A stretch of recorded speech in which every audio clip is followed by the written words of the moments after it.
Son más de 130 años en los que 5 generaciones de la familia Iturbe han transmitido, experimentado, investigado y realizado una fructífera labor en ciudades españolas, francesas y alemanas, en los campos de una deliciosa gastronomía, pastelería y confitería.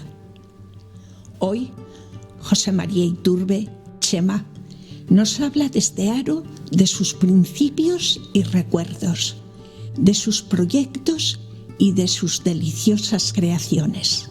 En realidad, la pastelería la fundaron los tatarabuelos, pero mi abuelo fue el que tomó el testigo y yo tengo un libro de él que está fechado el 15 de octubre de 1888. Entonces, con este podemos decir que abrimos la singladura.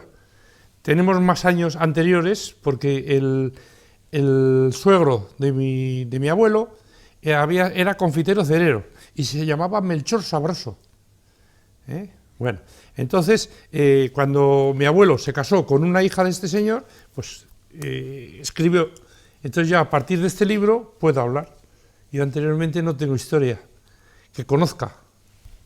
Mi abuelo Gregorio se vino, trabajó allá con su suegro, vino unos días a Haro, y aquí en Haro estuvo trabajando en una pastelería, una tal Aguíñiga. Pues, y de ahí el hombre pues se enamoró de mi abuela Carmen González, que tenía la imprenta, que hoy es Imprenta Biela, y se encontró con dos negocios, la imprenta y la confitería. Pues entonces era confitería, y tenía una fábrica de chocolates, allá en los Jardines de la Vega, al lado de la fábrica de alcoholes. Y el hombre pues se encontró pues, que tenía dos negocios, ¿y qué hacer? Y entonces la abuela le dijo, bueno, pues vendo la imprenta, y a partir de ahí ya mis tíos empezaron ya con la pastelería. Y el tío Blas pues estuvo trabajando con el abuelo en la chocolatería, en la fábrica de chocolates y en la confitería. Claro, entonces como se hacían muchas confituras, se hacían muchas cosas, era diferente la pastelería de hoy día. Bueno, pues mis tíos, el mayor, que era Blas, pues se marchó a Francia, por ahí por la zona esta de Burdeos, y por ahí, entre ahí y San Juan de Luz.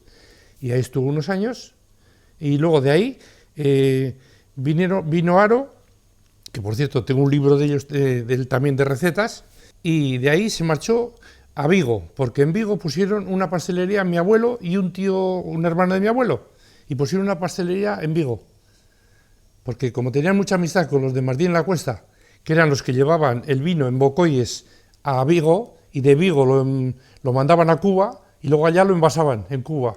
Y entonces el tío pues hacía las veces y les enseñó a mis primos, los primos de mi padre, les enseñó la pastelería, a hacer pasteles en Vigo. Y entonces montaron allá la pastelería, El Buen Gusto, en aquella época. Pero mi padre, el hombre, pues siguió en la pastelería, junto con mi tío Antonio. Y entonces hacían la confitería, pastelería y la chocolatería. Hasta que después de la guerra ya, me parece que fue el año 50 o 48, 50, 48 sería, un amigo de mi padre, que era el Gorrega, de la fábrica de chocolates, le dijo, Paco, vende la fábrica, porque solían venir a Haro los veranos, y Paco, vende la fábrica porque ahora va a haber una agrupación de chocolateros que van a eliminar a los pequeñitos. Entonces mi padre pues, lo vendió. Siguió aquí en la pastelería, y entonces la pastelería pues tuvo un auge muy majo. Un auge muy majo que entonces ya entramos ya los hijos de Paco. Y estábamos, pues mi hermano Manolo, que estuvo experimentando también, estuvo con el abuelo aquí en Haro, luego se marchó a Vitoria, a Goya, luego estuvo de Goya, que eran amigos de mi padre también, porque eran todos compañeros y amigos. Hacían también chocolates en aquella época.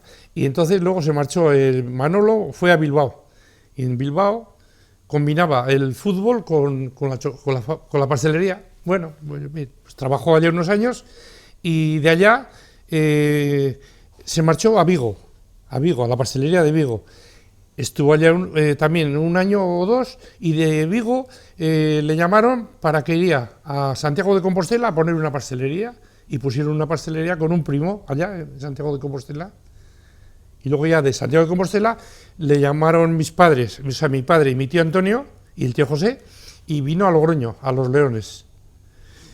Pues así es la historia. Y yo estaba estudiando y cuando murió mi tío Antonio, pues digo, ¿qué hace mi padre, el hombre? ¿Está solo? Pues me puse con él, dejé los estudios y me puse a trabajar con él. Y yo pues tenía el conocimiento de mi abuelo, de mi padre y de mi hermano.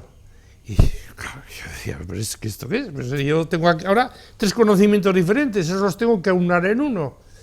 Pero claro, yo, como había trabajado en casa en la casa, o sea, casero, decía yo tengo que saber si sé. Era mi pensamiento era saber si sé. Y dije, bueno, pues me marcho a Barcelona. Me apunté a Barcelona a un curso con un tal don Jaime Sabat, que era de Sant Cugat del Vallès, que es un gran profesor. Bueno, fue un gran profesor, murió el hombre. Y allá estuve pues en unos cursos, hice amistad con los pasteleros de Barcelona y conocí pues a 6 pasteleros estupendos, famosos en aquella época, que enseñaban, muchos eran grandes maestros. Bueno, y ya con esa experiencia pues ya me asenté, ya vine a Aro y empezamos a hacer cosas diferentes, y claro, la gente te acepta, ¿sí? Te acepta lo que haces y muy bien, pero yo quería aprender más, y me llamaban de Vigo, ven a Vigo para que aprendas estas cosas, y yo decía a Vigo, Vigo sí, pero no, Vigo lo tengo siempre, pero yo quiero ir a Francia. Yo quiero ir a Francia, y entonces, como quiero ir a Francia, a ver qué puedo hacer para ir a Francia. Entonces, a través del Gorrega, otra vez, de la madre de los del Gorrega, me animó y me fui a San Juan de Luz. Y de San Juan de Luz ya experimenté un poquito que aquello no era tan difícil. Cambio de idioma, pero bueno, aprendí aquí un poquito con Madame Ferdinand, que era la suegra de Santa María, y me animé, y al año así cogí y me marché a Francia. ¡Ay, cuando pasé la frontera! ¡Ay, qué triste! Allá solo, ¿qué hago yo aquí? ¡Ay, Dios mío! Venga, nada, pues bueno, ya se pasó el momento, y con el tren, a París. Y en París, claro, había una amiga de mi tío José y de la familia Iturbe, que eran los Villarejos, y entonces me recibió con los brazos abiertos, y estuve con ella pues un mes o así, y luego ya me busqué yo sitio donde ir a dormir y donde comer y todas las cosas, pero fue fabuloso, porque era una novedad. Luego allá llegué con tan buen pie que a la casa que llegué, a Astra Calve, que era una casa, en aquellos momentos era la mejor de Francia, hacían cursos, hacían demostraciones, y hice amistad entré a pedir a ver si me hacían hueco, y me dijeron que sí, que como conocía a los técnicos españoles, que me hacían hueco allá. Y claro, con esa avanzadilla, pues allá estuve pues casi 3 años entre unas cosas y otras, pero a intervalos. Hacía aquí los veranos, las navidades, y luego me marchaba allá. 3 meses, 4 meses, y estuve durante 3 años en París. Aquello fue fabuloso, porque por las mañanas era de 8 de la mañana a 3 de la tarde. Y luego por la tarde yo cogía notas y me iba a ver a un pastelero, a pasteleros, pero buenísimos. Entonces yo los visitaba, hablaba con ellos, intercambiábamos, recetas. Yo aparte de la pastelería, no se me daba muy bien el francés, no lo tenía muy avanzado, pero bueno, me defendía. Allá conocí también a Torreblanca, que estaba trabajando en una pastelería que se llamaba La Sevigné, me parece que era así. bueno, pues que estaba en Bagrán, y muy bien, muy bien. Aquello resultó estupendo. Y claro, yo a los 3 años de ir a París, pues dije yo tengo que aprender alguna cosa más. Aparte de París, ya esto ya lo tengo ya no trillado, pero más o menos conozco el sistema de trabajo, cómo funciona. Digo, quiero ir a Estrasburgo. Y por medio de un amigo de mi tío José, que era de aviación, que estaba de su director en la ciudad de aviación, pues fuimos a Estrasburgo y allá me presentó en un salón de té, una pastelería muy elegante, muy bonita, y que era todo, pues para mí aquello era fantástico. Y allá estuve, pues otros 2 años también, y claro, pues vas aprendiendo. Luego pasaba de allá a Alemania, porque es frontera. Y cuando venías a Aro, querías hacer lo que se hacía allá en aquella zona, en la zona de Alemania. Aquí gusta la pastelería de la zona nuestra, de Bilbao, que es ¿cómo se llama? El canutillo, el relámpago, el de arroz, los rusos, los de bizcocho, todo lo que es las pastas, pero el surtido. Y entonces, claro, yo llegué a un momento que dije, pues yo conozco a todo aquel sistema, pero hay que acoplar lo que vale y lo que no vale. ¿Está? Que era el 1965 o así, mi padre le gustaba mucho hacer pruebas. Y venía con pruebas, vamos a hacer esto, vamos a hacer lo otro. Hicimos los riojanitos, hicimos los jarreritos, hicimos muchas cosas, y hasta las fórmulas guardadas, pero bueno.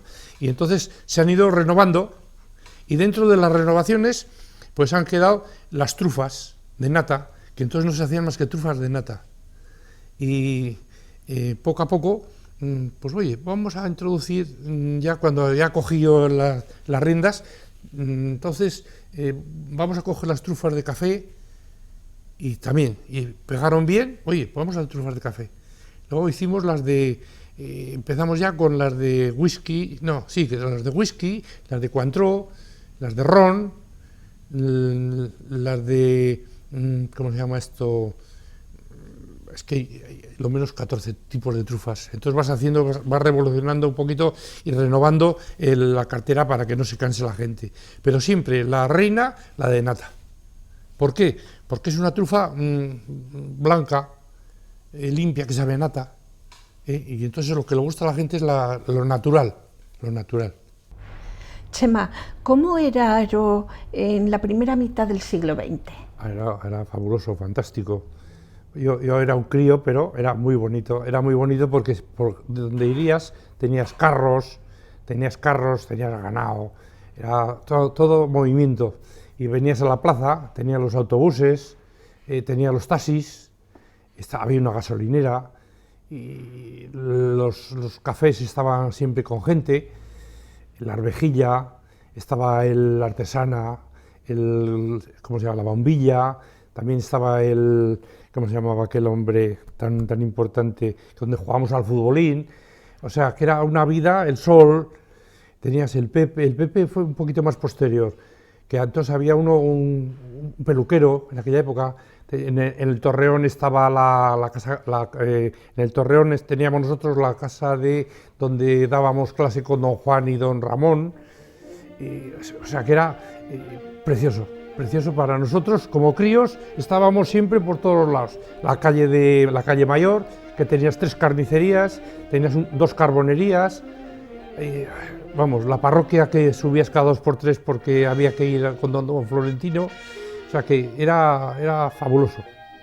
Chema, la gente de los pueblos venía mucho quizá, porque aparte del ferrocarril, sí, el Banco de España, sí, y todos los bancos que había venían a hacer, claro, sus gestiones. Sus transacciones, venían a hacer sus transacciones.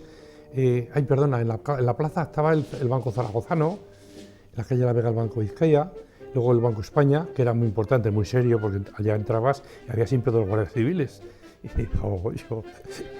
Había que ir firmes. Luego estaba don Manuel Mozos, estaba Telégrafos, o sea que estaba todo muy juntito. Y estábamos pues muy contentos, porque todo esto era muy comercial. La zona esta de Aro y el Cogollo era muy comercial, muy. Luego ibas a Linares Rivas, también tenías sus tiendecitas, también tenía su carnicería, y luego había una posada donde los peregrinos o la gente que venía a dormir a Haro, y como claro, no tenías más que el Hotel Higinia y el Hotel Aragón, pues muchos iban a las posadas. Otra posada había aquí abajo en la plaza de Gato, aquí abajo, también había otra posada.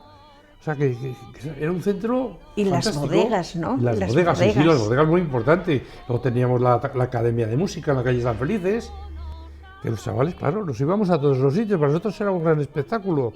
Y las bodegas, que eran muy importantes, porque claro, ahí es donde trabajaban la gente de Haro. Y todas las mañanas, a las 7 de la mañana, bajaban, o 7 menos cuarto, entraban a echar el chupito a la arvejilla o a la parra y la viña. Y de ahí se bajaban directamente a la estación. También bajaban los que trabajaban en ferrocarriles, en los ferrocarriles de vías, ¿cómo se llaman? Los de vías y obras, se bajaban a coger el tren, el catalán, el expreso, que era a 7 menos 10, y luego venía el tren normal a las 8. Bien. Y era muy importante. Luego teníamos dos herreros en el puente, muy importante. Los ganaderos, que tenían muchísimo ganado, las vacas. Haro tenía 3 pastelerías históricas. Sí, hombre. ¿Qué productos las diferenciaban e identificaban? ¿Y cómo era vuestra rivalidad? Yo era muy amigo de Mozos, de Luis y de Paco, pero Luis era el que bajaba a las reuniones. Y de la mallorquina, Epifanio Castro, también bajaba a las reuniones. Y claro, unos bajaban en autobús y otros bajaban en coche, los más pudientes, pero a la hora de marchar, si no había autobús, pues se tenían que venir con unos o con otros. Y entonces, pues hablábamos. No el otro. Y claro, la mallorquina pues hacía muy ricas las cristinas, unas cosas de coco, las sultanas. En Mozos hacía muy bien los borrachos, hacía muchas cosas también, porque Luis trabajaba mucho. Y a mí cuando se me rompía una máquina me marchaba donde Luis. Oye Luis, que se me ha roto la refinadora, venga aquí. Y nos cogía una máquina, nos sacaba la máquina de manual. ¡Ay Luis! Nos pegaba capaliza. Pero bueno. Cosas entre nosotros, lo pasábamos muy bien. Y nosotros hacíamos los inglesitos, que luego tuvimos que cambiarle el nombre, porque son los Iturbes, que se llaman los Iturbes. Y entonces hubo que cambiarle, pero eso se hace desde el año 1888 también, desde el libro de recetas de mis abuelos. Bueno, y luego a través de mi padre, de unas pruebas que hicimos y tal, y empezamos a hacer las trufas de praliné. Luego hicimos las de nata. Entonces ya vinieron los frigoríficos, los mostradores frigoríficos. Entonces ese tipo de género se podía hacer.